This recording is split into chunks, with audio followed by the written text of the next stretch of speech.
Ian Glass just spoke. He does the technical support. He's from Ducks Unlimited Canada, and I want to acknowledge that Ian has done so much work for this committee and this webinar series. So I want to thank him for that. He doesn't often give his name, so I'm going to just out him there. I want to just give a short preamble before this webinar today. To provide a bit of context, for the next 3 to 4 months, we're going to be having webinars on the theme of sustainable agriculture, especially as the Prairie Habitat joint venture works a lot in the farming communities and farming regions of the prairies. That sort of engagement around sustainability is quite important, and I've heard that from the PHJV board and a lot of stakeholders. So we're trying to dive into that now. So I thought, what better way to start this theme than with the Sustainable Agricultural Initiative platform and Nick Betts today. In the coming months, we'll hear from the Canadian Roundtable for Sustainable Crops, and then the Canadian Cattlemen's, and also the Roundtable for Sustainable Beef. So I hope you can join us for those as well. So I'm talking too long. I just want to introduce Nick Betts from the Sustainable Agricultural Initiative, the SCI Platform. And he is coming from Ontario today, and he is Director for the Americas. So Nick, take it away. Thank you. Thanks, John, and good morning, everyone. I'm assuming it's still morning for everyone because it's morning for me in the East. So unless you're in Atlantic time, good afternoon to you guys. I really appreciate the opportunity here to share with you a little bit about SCI Platform. We'll start out by just giving you a brief overview of what SCI Platform is and how it works, and how there's a potential collaboration here in the prairies. So SCI Platform is an industry-wide. It's essentially a solution. We're an NGO really meant to catalyze and support sustainable change. We work on a global basis. We have secretariat members in Europe and North America. We have members that are global in nature, but also very specific suppliers and local members. SCI Platform started in 2002 with 3 companies coming together to understanding that there are multiple environmental, social, and economic challenges that we're all facing, and that there's a pre-competitive way we can deal with this. So this was 2002 was right after, not right after, but I guess about a decade after the food health and food safety really started to be a pre-competitive space. And that's the idea of SCI Platform, is to say if we have food safety as a pre-competitive basis for production and for food production, then why can't sustainable be the same thing? So SCI Platform's role is to really share knowledge, create solutions and tools for the industry to collaborate on sustainability on farm, and then promote, enhance, and scale it. I started working as a consultant for them just over 4.5 years ago. When I started, there were 70 companies as members of SCI Platform. As of my 4th year anniversary working with them, there are 140. So it's been growing at an exponential rate. At its base, SCI Platform is about sustainable agriculture, and understanding that now it's a term that's a little less in vogue than it was probably when it started. It doesn't make it any less important. And this is the definition of what we call sustainability in agriculture is this. So really, it's the efficient production of safe, high quality products in ways that protect the natural environment, improve the social and economic condition of farmers, their employees, local communities, and safeguarding the health and welfare of all farmed species. So we're looking beyond the environmental pieces, understanding that there are different priorities across the environmental, economic, and social elements of sustainability, depending on where the product is coming from. Whether it's in North America or Europe or Asia or Africa, South America, there are different priorities, and then different priorities again within different forms of production. So it's important to point that out and to focus energies where we can enhance that level of sustainability. So just to sort of drive it home, this is the last sort of bureaucratic slide I have in the deck, but looking at the mission, which is really to harness the collaborative power of our members. And this is really if you're asked why SCI Platform, This is why I've sort of hitched my wagon to the NGO, because it's really focused on accelerating widespread adoption of sustainable practices through the collaborative power of the membership in a way and in a speed that really is unmatched in many elements, because typically the wrinkle in companies actually implementing sustainability, or governments implementing sustainability, are resources. And when you can pool resources, when you can pool knowledge, there's a real opportunity here to accelerate change. The membership today, as of last month, was this that you see on the board. I imagine you'll recognize many of those logos. Many of those logos you probably may not recognize, but they are food manufacturers, food processors, farm co-ops. So we have membership everything from farm co-ops and organizations, you see Grain Farmers of Ontario at the bottom, Almond Board of California, we're representing growers. There are several different cooperatives involved in that full membership that you see there, everything from Ocean Spray to Western Sugar Cooperative, and right through to the brands and retail. So Target, Hershey's, McCain's, Pepsi, Coca-Cola, these Starbucks, a lot of the big members that are then trying to figure out how they can impact and drive change within their own supply systems. The big opportunity here from a SCI Platform perspective is there's a huge impact that can come from collaboration. And we all know this anecdotally, but with SCI Platform, this is a way that we can actually demonstrate that, because there is such a large use of product and resources within the membership. This is a threat, obviously. This is something that we need to deal with, because there's a lot of water, a lot of land, a lot of people's livelihoods at stake. And such, there is a lot of opportunity to actually improve this. Looking at the Prairie specifically, a lot of the members that are sourcing product from there are going directly into supply chains, whether it's beverage alcohol, whether it's bread and food products, proteins, animal proteins, plant proteins for human consumption, direct to human consumption products. They're all a part of this organization, and they want to work in Canada, but also abroad in a way that is common and is an approach that makes sense. So again, we're largely manufacturer process based. So we're the B2B platform. We try not to be a consumer facing platform, because we like to get stuff done. We don't necessarily need to get into that marketing communications role. We're more interested in actually doing the work, putting our head down, doing our work in the interim. As I mentioned, we're looking at we create a pre-competitive space. I'll give you some examples of that later. Learning by sharing. There's so much opportunity to come from these kinds of webinars like we're talking about here. So having networks and the ability to learn from each other, cross-pollinate across different geographies, different commodity systems, it's important. And there's lots of change that can come and be driven by this kind of interaction. So we're a member-driven organization. An executive committee makes our strategy that's elected from the membership. We have an advisory council, which is headed up by environmental and social NGOs, as well as then the secretariat. So there are 15 people like me in Europe or North America, actually Europe or Canada. The two of us over here are both Canadian, that try to carry out our mission and sort of drive it forward. But it's really our members that are driving the actual agenda. So as I mentioned, there are different ways that we work. We have specific crops or product working groups. We have a crops working group globally to look at approaching collaborative sustainability that way, as well as a dairy working group. The ERBS is the European Roundtable for Beef Sustainability. And one of the core principles of SCI Platform is to eliminate duplication, trying to work at building on synergies and efficiencies. And this is one of those examples, is that there's already a global roundtable for sustainable beef. There wasn't one in Europe.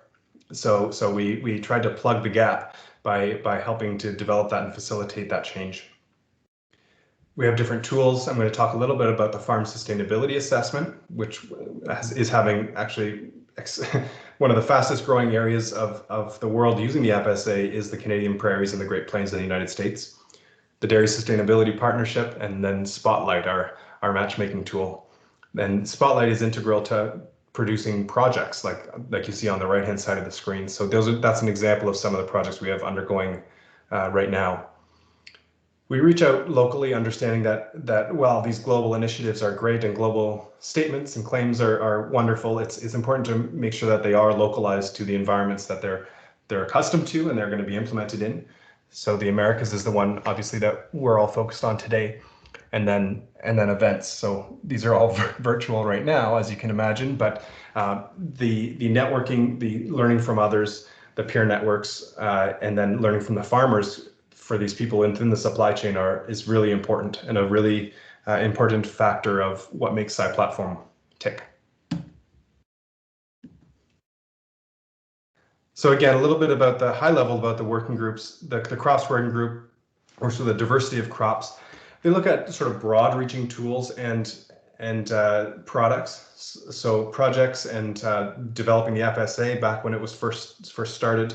And really trying to drive some things like our principles and practices to give companies and industry a common approach, not necessarily a prescribed approach, but a common approach when they're talking with supply chains and farmers, and enabling it to be more simple to drive sustainability, less about filling out reports, more about doing things on the ground. The Americas Working Group is a relatively new one. We started this last year. And it's the one that I've been tasked with heading out, but it's really focused on US, Canada, and Brazil right now. We're just reaching out into Mexico and Peru moving forward here, but it's about 30% of SCI Platform members are very active within this working group. Obviously, this is a priority growing region for many people that you know. So we're looking at really building capacity, understanding how pre-competitive collaboration can accelerate both networks and projects here, and then really take advantage of the unique opportunity we have in North America, where there is a distinct crossover of crops and livestock. In many parts of the world, this is becoming more and more segregated into very distinct silos, and we're losing a lot of knowledge that way. So by understanding how these work and how we can work together to improve sustainability through those systems is important. And then finally, the Dairy Working Group, similar to the others, it's a pre-competitive group. It involves about 1 in 3 liters of milk that's sold globally is represented by this group. So it really allows us to have the capacity and the critical mass to move the industry in a direction that is more economically friendly and socially acceptable for farmers and the farm workers, but also profitable and environmentally better. And then less of interest to us, but perhaps interesting to note is that so the ERBS does fold into the GRSB, sort of like the CRSB folds into it as well. So there's a connection there from a beef lens.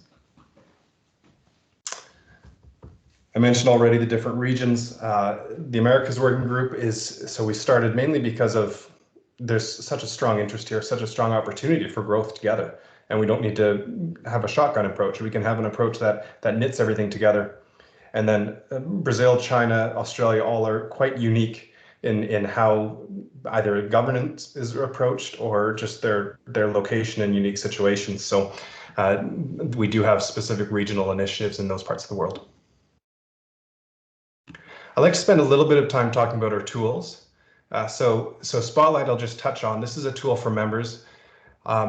I was dating long before the idea of an online dating system worked, but I'm told that Spotlight is kind of like a dating app for sustainability, in that it allows members to go in and input what they're interested in collaborating on, and where they're interested in doing that, and then allows other members to find them and to talk to them directly and to start a relationship and build collaborations that way.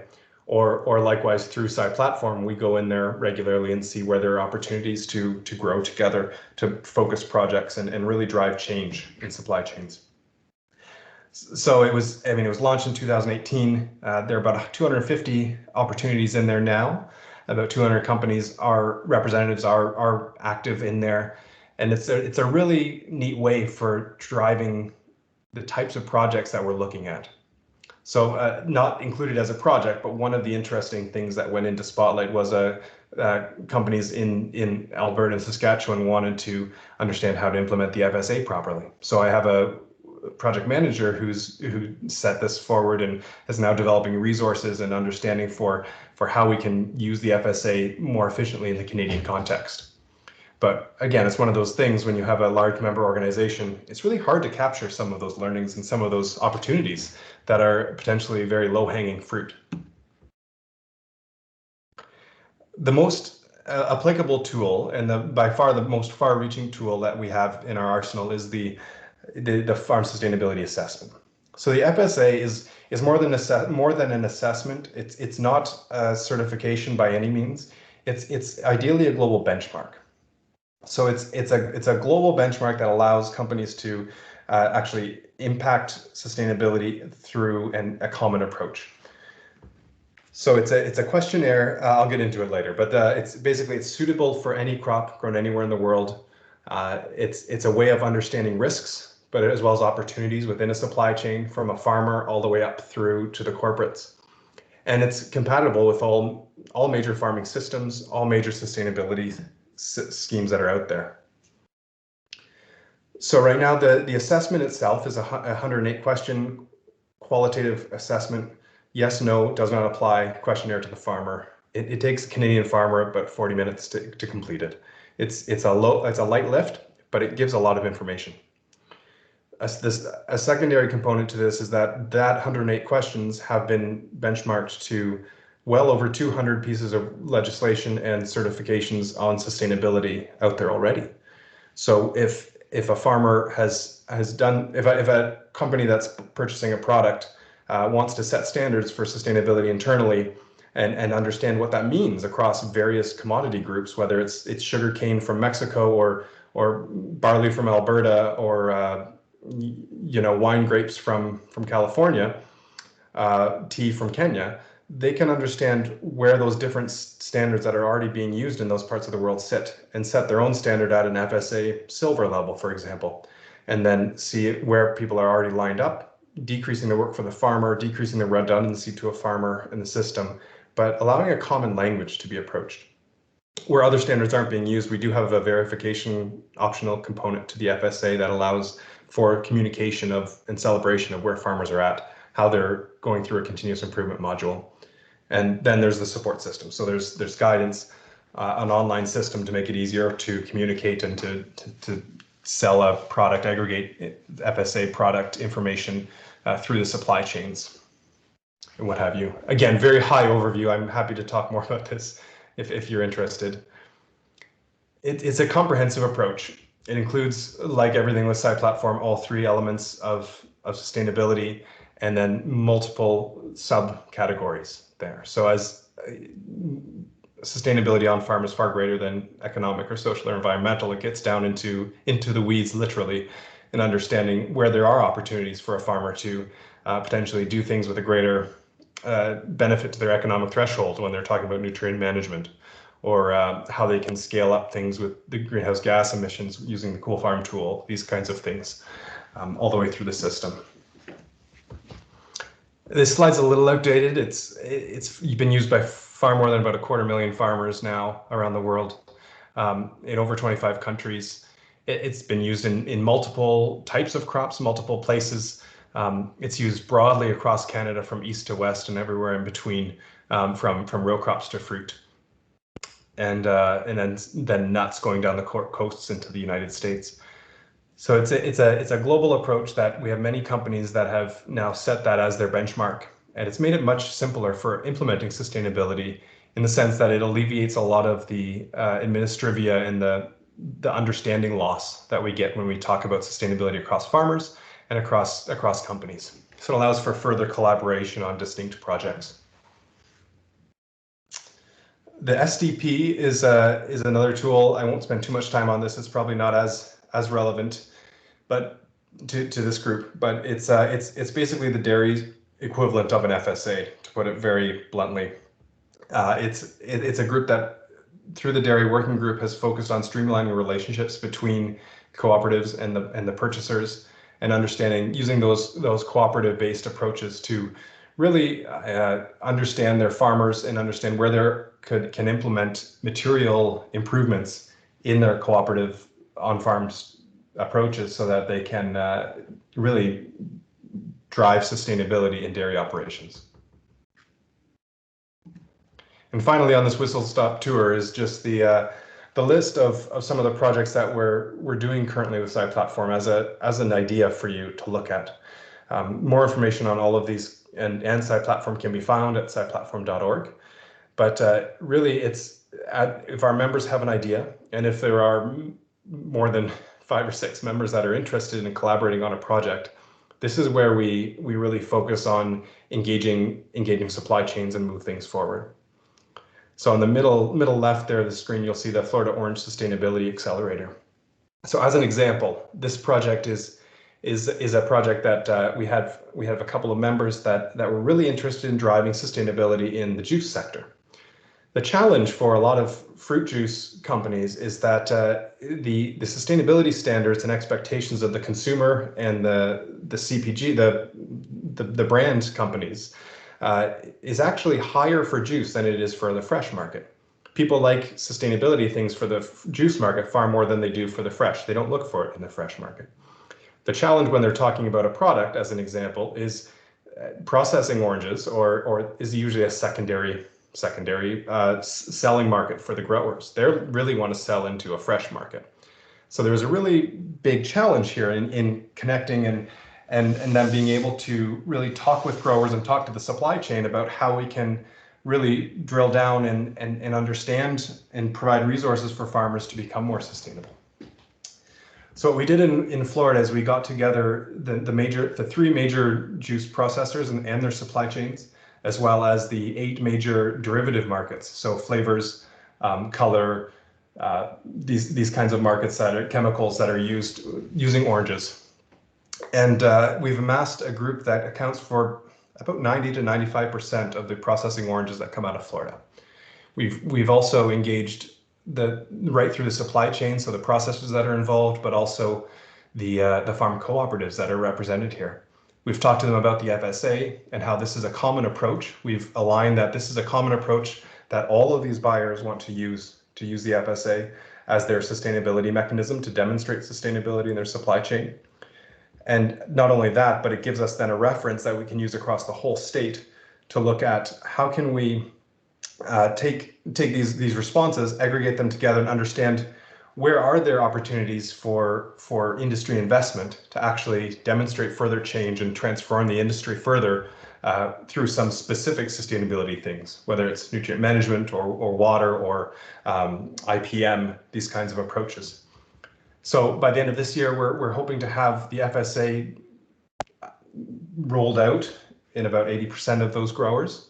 Next year, looking at 90 to 95%, and then we will be using those aggregate responses alongside the growers to understand how we feel that and how they feel that they can become more sustainable. And what I mean by that is more profitable through less inputs and or stronger market access through using things like an accepted global tool like the FSA, these kinds of approaches. So that's an example of one of the kinds of projects we're focused on. That one's focused exclusively on the FSA, like I mentioned right now. Some of the others that are more relevant to the Western Canada would be things like harmonizing solutions in regenerative agriculture, or some of the other approaches to water management, potentially in some of those irrigated areas in Alberta and things.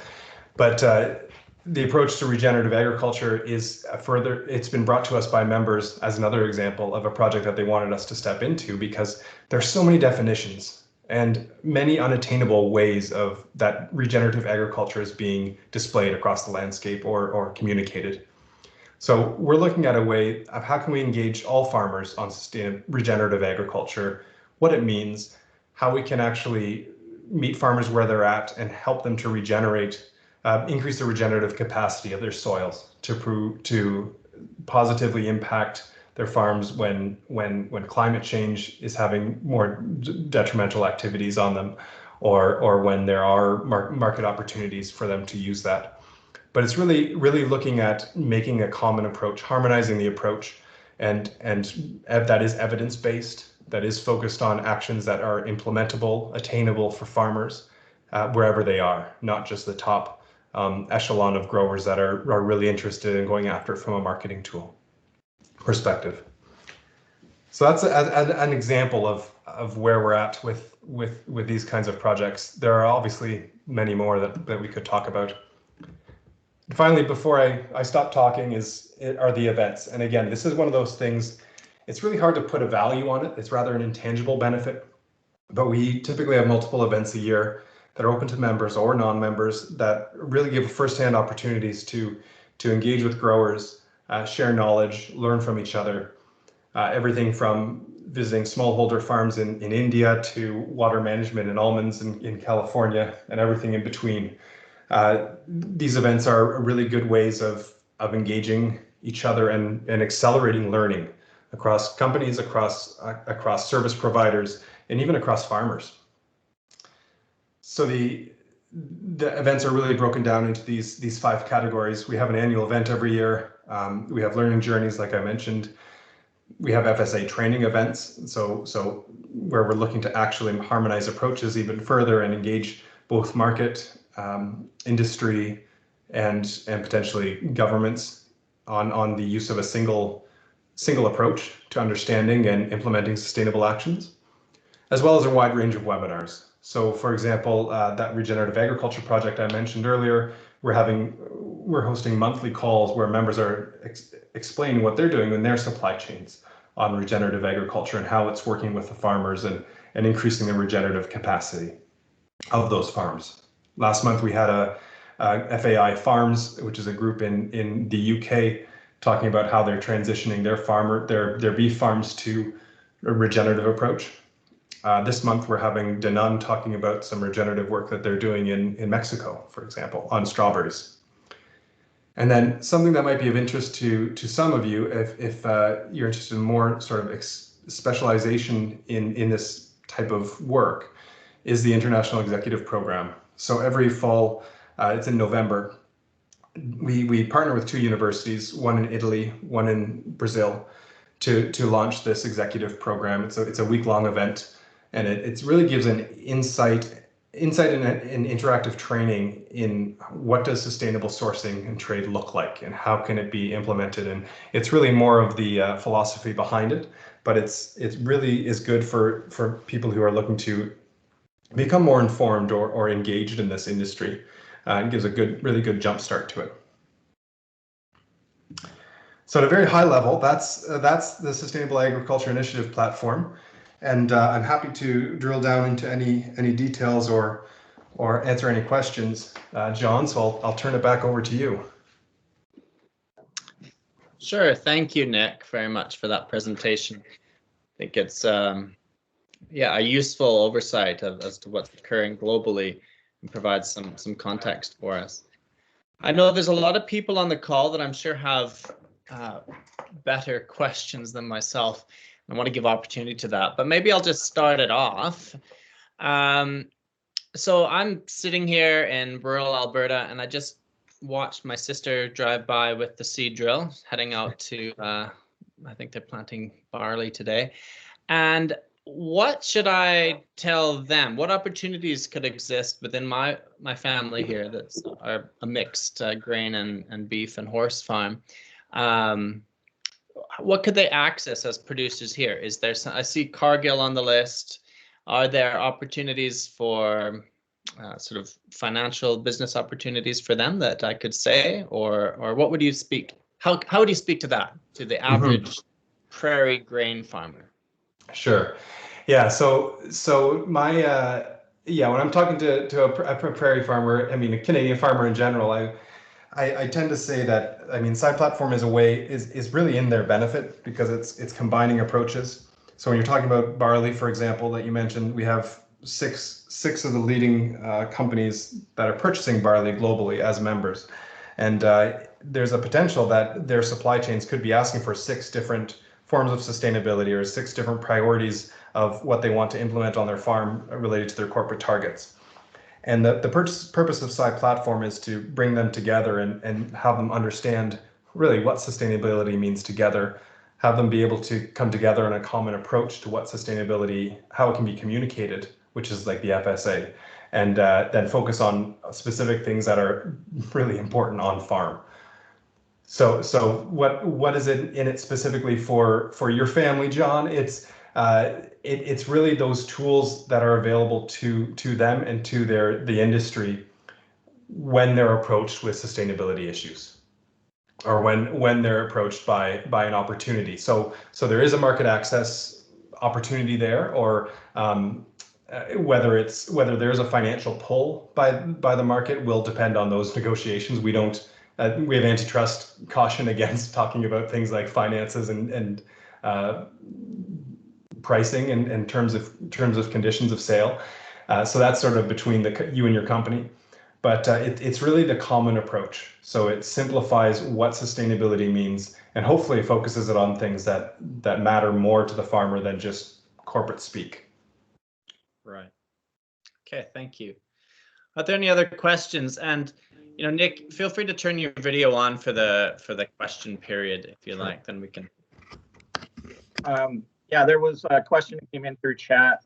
You said that SCI focuses on B2B initiatives, but is the FSA logo being used as a brand by member companies for marketing sustainability of their products to consumers?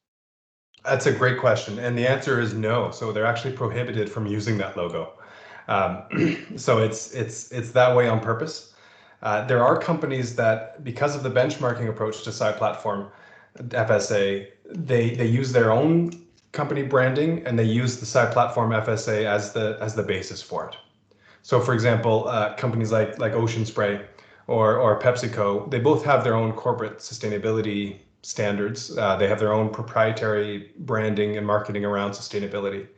But when it comes to addressing their farm sustainability, that if you trace all those products back, they both accept. I mean, Ocean Spray's been verified as their whole co-op as an FSA Gold production. So they're saying, when they say our product is being grown sustainably, what they mean is our product is grown and it's demonstrated through the FSA Gold. They won't ever say that out loud, other than maybe their corporate sustainability report. Same thing with PepsiCo. So PepsiCo, they understand that they purchase the same product as Coke and Unilever and Danone and Nestle. So instead of saying to their farmers, we need you to do the PepsiCo standard, they say we need you to do the PepsiCo standard or be something that's FSA Silver or higher. So it allows a grower, whether it's those orange growers in Florida or corn growers where they're getting their corn syrup out of, they can do an FSA approach, use that silver baseline, and then it doesn't matter if the product ends up going to Pepsi or Coke or Unilever. They all accept that as the basis understanding of what is sustainability on farm. So it allows the farmer to do an assessment that really is consistent, is actually a lighter lift than a lot of these company-specific standards, and then at the same time, hopefully learns a little bit more about their farm than just answering a Unilever survey. Great, thank you. If anybody else has any questions, feel free to either enter them in the chat or just raise your hand and you can answer them directly. Ask them directly. Okay.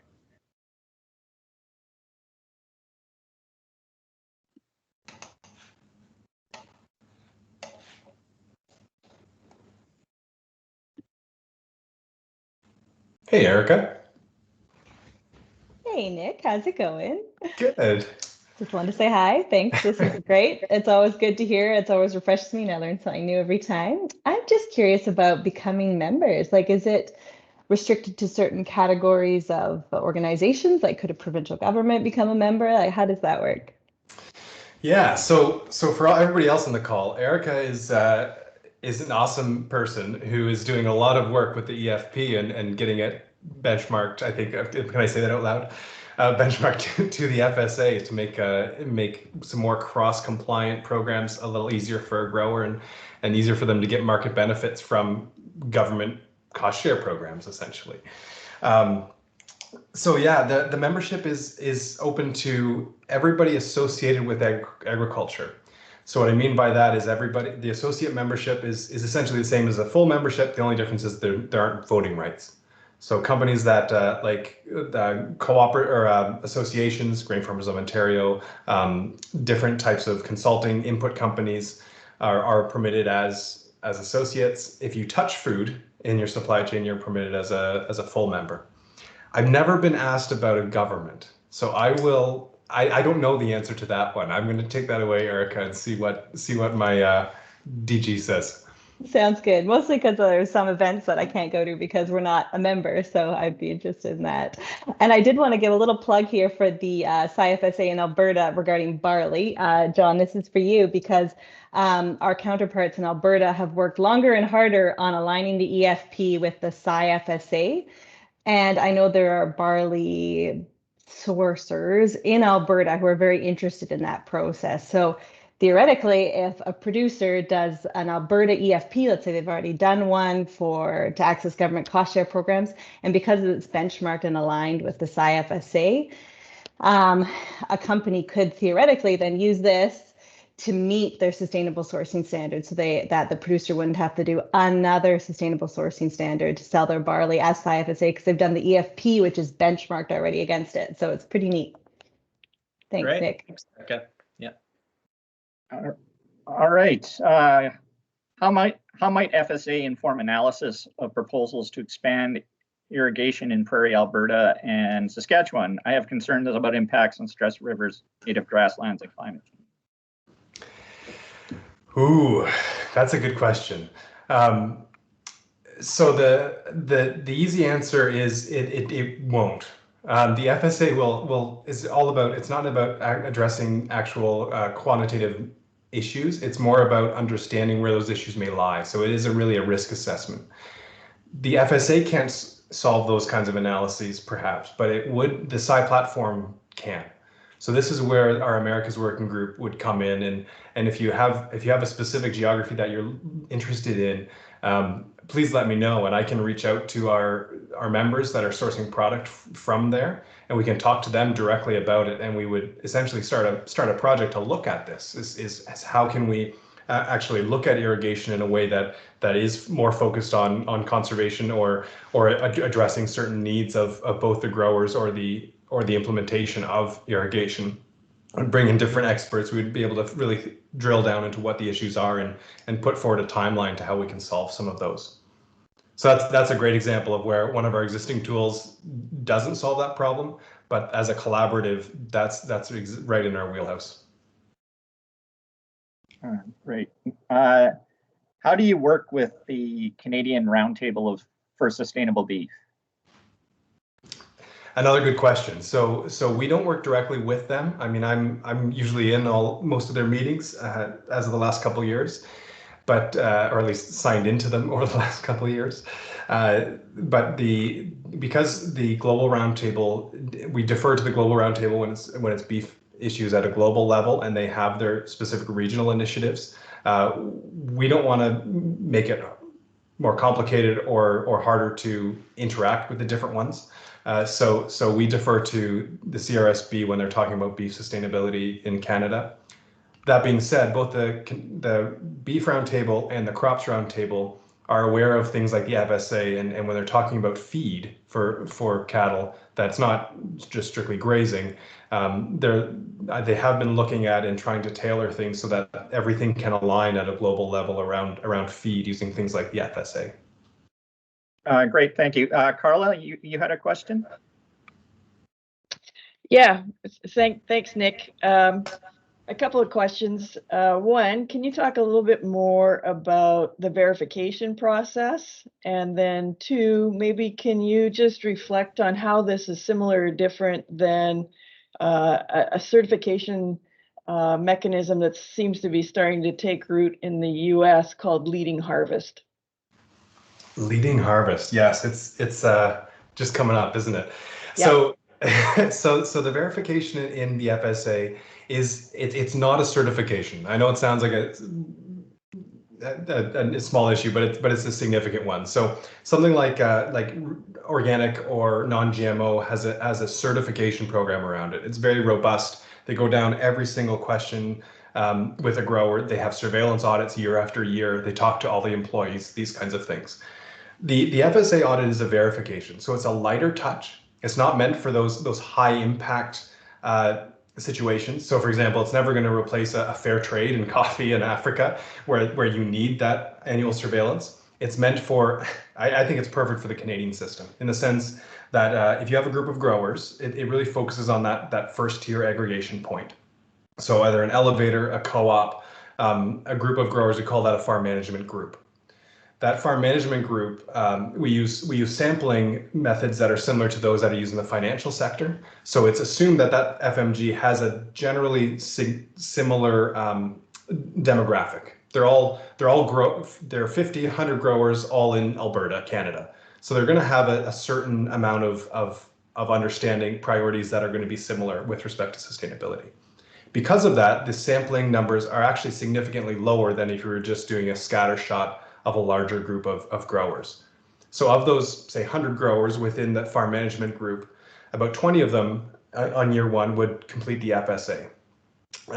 Say 80% of them come out as FSA Gold, 20% come out as FSA Silver on that spectrum. Of those growers, about eight of those 20, if my numbers are approximately right, would actually be audited. So and that would be an on-farm audit. The auditor would be hired by the farm management group or whoever's paying for it. They would have a conversation with the farm management group coordinator themselves to make sure that they understand who's in the group, how it works.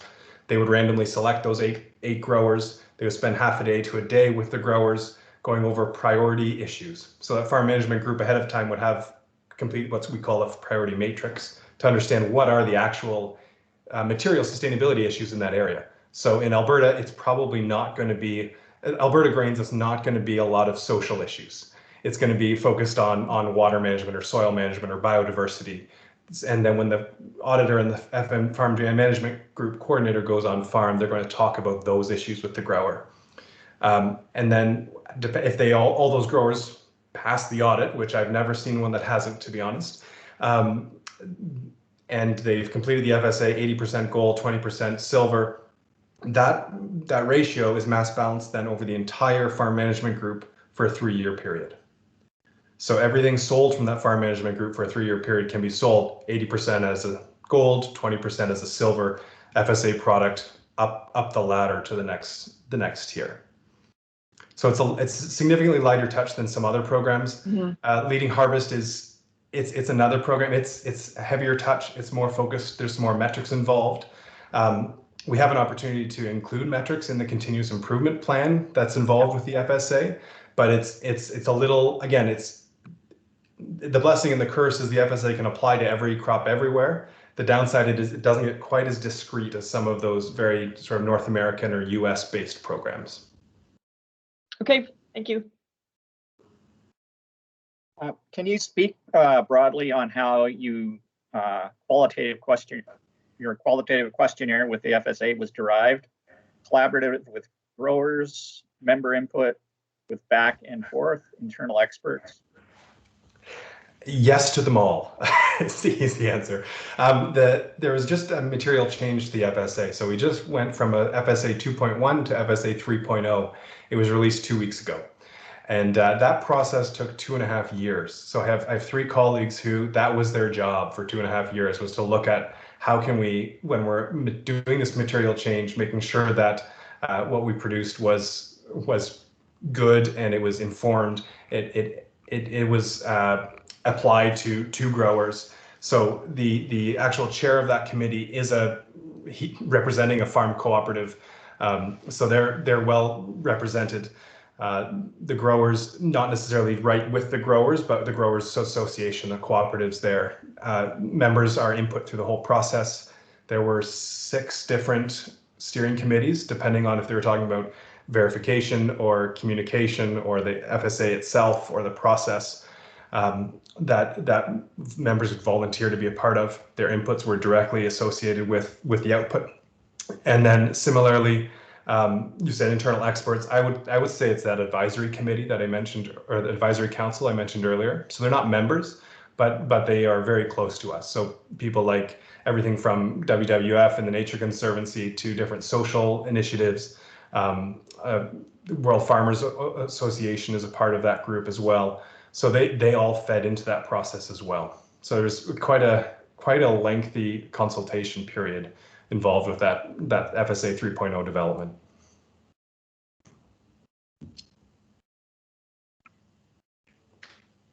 All right, great. There doesn't appear to be any more questions coming in.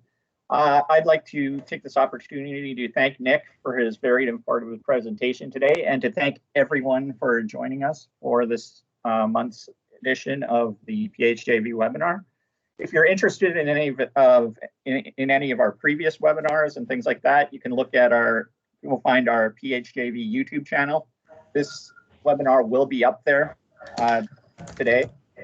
And also, please join us next month for our next edition of the PHJV webinar series.